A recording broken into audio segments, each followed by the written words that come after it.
there is an argument to be made that being a teacher automatically puts the individual in a leadership position.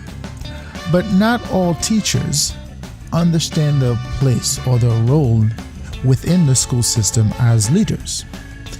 Now, let us take this example up a notch. Suppose you are a school principal. Would you consider yourself a leader?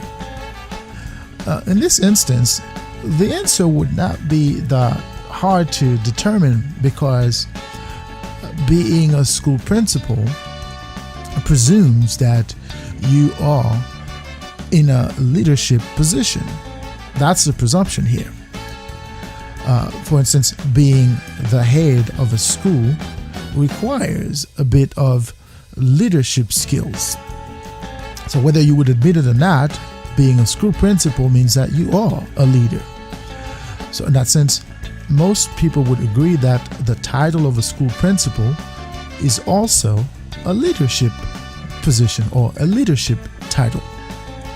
Does that mean that every school principal is a leader?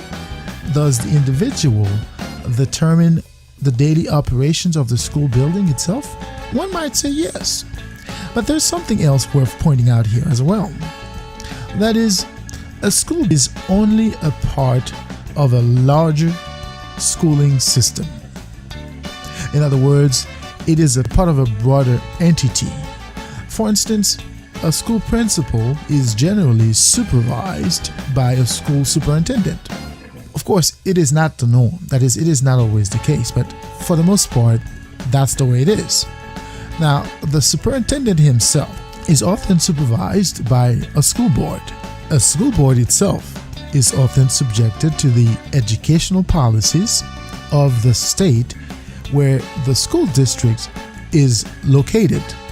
So, in the same way, these state policies often derive from national dictum. So we're not sure who is leading the school. Okay? There's not a clear understanding in terms of who is leading his or her organization. So when we're talking about leadership in a school setting, we have to take those limitations into account. Because at the end of the day, there's always an entity that is in a higher position than the other, and that entity is dictating the other to do or not to do. So these are important realities, these are important facts that we have to take into account when we're trying to determine who is a leader within a school system or within a school setting.